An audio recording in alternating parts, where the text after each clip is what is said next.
अमृत भारत योजना के तहत बालाघाट रेलवे स्टेशन को सर्व सुविधायुक्त रेलवे स्टेशन बनाने के लिए निर्माण कार्य किए जा रहे हैं। इन कार्यों की स्थिति का जायजा लेने सोमवार को दक्षिण पूर्व मध्य रेलवे नागपुर मंडल की प्रबंधक नम्रता त्रिपाठी बालाघाट रेलवे स्टेशन पहुंची। इस दौरान उन्होंने रेलवे स्टेशन परिसर के अंदर व बाहर चल रहे निर्माण कार्यों का जायजा लिया और गुणवत्तापूर्ण तरीके से तय सीमा में कार्य किए जाने के लिए स्टाफ को निर्देश दिए। इस दौरान डीआरएम नम्रता त्रिपाठी ने बालाघाट रेलवे स्टेशन में साफ सफाई व्यवस्था को दुरुस्त करने के लिए भी स्टाफ को निर्देशित किया है।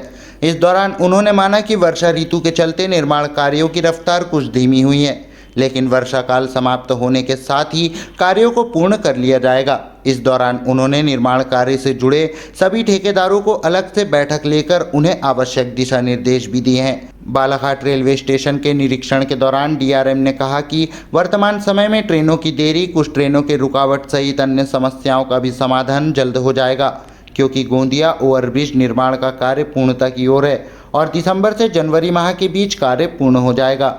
वहीं तीसरी लाइन का कार्य भी तभी तक पूर्ण हो जाएगा, जिससे रेल यात्रियों को काफ़ी सहूलियत मिल जाएगी। बता दें कि वर्तमान समय में बड़ी संख्या में गोंदिया आउटर पर ट्रेनों को खड़ा कर दिया जाता है, जिससे गोंदिया से होकर आगे की गंतव्य की ओर जाने वाली ट्रेनें छूट जाती है, जिसका खामियाजा रेल यात्रियों को भुगतना पड़ रहा है। दक्षिण पूर्व मध्य रेलवे नागपुर मंडल की प्रबंधक ने निरीक्षण के दौरान ट्रेन की लेट लतीफ़ी की बातों पर कहा कि वे कटंगी रेलवे स्टेशन का भी निरीक्षण कर आई हैं और इस दौरान उन्होंने यात्रियों से भी चर्चा की है और इस ओर काफ़ी सुधार हो रहा है और जो ट्रेनें घंटों लेट चलती थी अब वे उस तरह से लेट नहीं चल रही है और समय पर पहुंच रही है। इस दौरान उन्होंने सुबह व रात के वक्त गोंदिया से बालाघाट के बीच चलने वाली बंद हो चुकी पैसेंजर ट्रेनों को लेकर कहा कि ट्रेनें क्यों व किस कारण से बंद हुई है और अब इन्हें शुरू करने का कार्य रेलवे बोर्ड ही कर सकता है। ऐसे में सांसद के द्वारा इस ओर प्रयास किए जाएंगे तो यह ट्रेनें शुरू हो सकेंगी। डीआरएम ने निरीक्षण के दौरान बालाघाट रेलवे स्टेशन से लंबी दूरी की ट्रेनों की सुविधा के साथ ही रायपुर जबलपुर के बीच नियमित ट्रेन न होने की समस्या से उन्हें अवगत कराया गया। साथ ही जिस तरह से वर्तमान समय में बरौनी ट्रेन का रूट चेंज कर बालाघाट से ट्रेन चलाई जा रही थी, ठीक उसी तरह रायपुर की ट्रेनों का रूट बदलकर बालाघाट तक ट्रेनों को लाने की मांग की गई। इस पर भी उन्होंने इस संबंध में सांसद के द्वारा रेलवे बोर्ड से इस संबंध में बातचीत किए जाने पर समाधान होने की संभावना की बात कही है।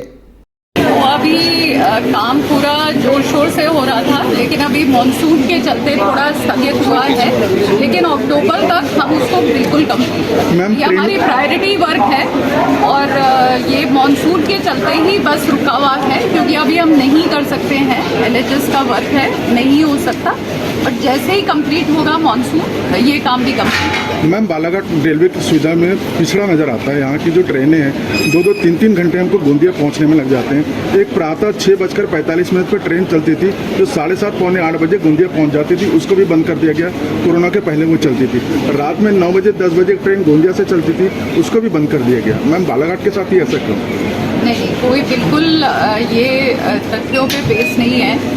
पहले थोड़ा सा, क्योंकि हमारे कुछ यहाँ पे इंफ्रास्ट्रक्चर के वर्क्स चल रहे थे, जिनकी वजह से हमने ये कैंसिलेशंस किए थे और ट्रेन लेट हो रही थी। लेकिन अभी अगर आप देखेंगे जो ट्रेन रनिंग है बहुत ज़्यादा इम्प्रूवमेंट है पिछले 1 महीने का। अगर आप पैसेंजर से बात करें, अभी मैं कटंगी में भी रुकी थी, वहाँ पे भी मेरा इंटरेक्शन हुआ पैसेंजर से और उन्होंने भी ये एक्नॉलेज किया कि बहुत ज़्यादा इम्प्रूवमेंट आया है पंक्चुअलिटी में और ये आगे वाले समय में भी आप सुधार ही देखेंगे। मैम, बरौनी ट्रेन को कई बार डाइवर्ट करके बालाघाट से चलाया जाता है। वैसे रायपुर के और गोंदिया के बीच में बहुत ट्रेनें हैं, क्या हम बरौनी को बालाघाट से डाइवर्ट नहीं कर सकते? ये जो डिसीजंस हैं ये रेलवे बोर्ड लेवल पे होते हैं, ये हमारे क्षेत्राधिकार में नहीं आते हैं। तो जो भी ऊपर से निर्देश आएगा उसी के हिसाब से हम ट्रेन चलाएंगे। उन्नयन के काम का कब तक पूरा होने की उम्मीद है? जो गोंदिया वाले काम हैं, जो इंफ्रास्ट्रक्चर वर्क्स हैं, वो बहुत ही लास्ट स्टेजेस पे हैं।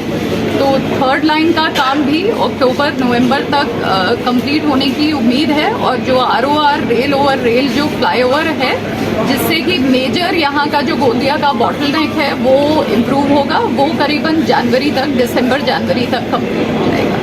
बालाघाट से मंडला के लिए ट्रेन की मांग लोग कर रहे हैं, क्योंकि वो तीर्थ स्थान है कि यहाँ से बड़ी संख्या में यात्री वहाँ जाते हैं। पहले चलती थी जब से ब्रॉडगेज हुई।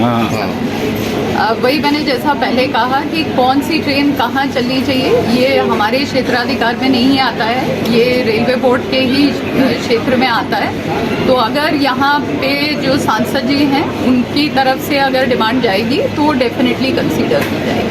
निरीक्षण के दौरान मौजूद बालाघाट सिवनी सांसद भारती पारधी ने बताया कि सिवनी से होकर गुजरने वाली पातालकोट ट्रेन को बालाघाट लाने का प्रयास किया जा रहा है, लेकिन रूट बदलने में ट्रेन के देरी होने सहित अन्य कारणों को देखते हुए इस पर विचार विमर्श किया जा रहा है। उन्होंने कहा कि ये ट्रेन बालाघाट को मिल जाती है तो दिल्ली तक की सीधी रेल सेवा बालाघाट वासियों को मिल सकेगी, इसके लिए वे प्रयास कर रही हैं। सबसे पहला था अपनी जो यहाँ की इतवारी वाली ट्रेन के समय का था, तो वही बात मैंने प्रमुखता से उनसे किया है। तो उनका भी कहना आ रहा है कि 1 महीने में बहुत सा समय में हमने परिवर्तन किया है। उसका कारण भी मुझे उन्होंने बताया है। पहले सही में 2-2, 3-3 घंटे वो लेट होती थी ट्रेनें, लेकिन अभी थोड़ा सा है, लेकिन अभी भी पूरा सुधार उसमें नहीं आया है। वो ट्रेन लेट है, उसके कारण भी उन्होंने मुझे बताया है। 2-3 बातों पर जो है, जैसे हमारे ज़िले की रिक्वायरमेंट है कि हमको कनेक्टिविटी का प्रॉब्लम है, हमको चाहे वो रैपिड वाली ट्रेनें हो, चाहे इधर से जबलपुर से दिल्ली तरफ जाने वाली जो ट्रेनें हैं। तो प्रमुख रूप से जो परेशानी है वो सिर्फ एक परेशानी है, वो है हमारे यहाँ लाइन बढ़ने की। जब तक हम लाइन नहीं बढ़ेगी, सारी बातों को हम काल्पनिक और ये केवल बातों में ही कर सकेंगे, और उस पर कार्य चालू भी है। उन्होंने मुझे कहा है कि जल्दी से जल्दी हम उसको करेंगे। मैंने उनसे कहा है कि जैसे हमको आप इन परिस्थितियों में कौन सी ट्रेन आप हमको दिला सकते हो जो हम बड़े जगह, तो एक जो यहाँ पर पातालकोट सिवनी आती है, सबसे मतलब अभी यदि अगर मैं मंत्रालय में जाके बोलूँ और यदि अगर बात करूँ, केवल इस ट्रेन को भी हम बालाघाट लाके यात्रियों को लाभ दिला सकते हैं, जो शायद दिल्ली जाती है। जो पातालकोट की बार एक बात हुई है, उसके लिए भी वो इनके हाथ में, इन्होंने कहा है हमको जो यदि अगर मंत्रालय से आदेश होगा तो हम पॉजिटिव वो करेंगे और प्रयास करेंगे। वो भी इतना सरल और संभव नहीं है, क्योंकि वो ट्रेन आएगी, आके उसको 5 मिनट स्टॉप करके लौट जाना नहीं होगा, उसको घूमने में 45 से 40 मिनट घूम के दोबारा जाने में, तो वो टाइमिंग का इशू आगे आएगा। उसको वो कैसे बैलेंस करते हैं, मैंने तो उन्हें यही कहा है कि यदि अगर आप चाहो तो हर चीज़ संभव है। तो एक वो ट्रेन का भी हम पहले करने का प्रयास करेंगे, एकदम हो जाएगी, इसकी गारंटी नहीं है, लेकिन प्रयास पूरा रहेगा।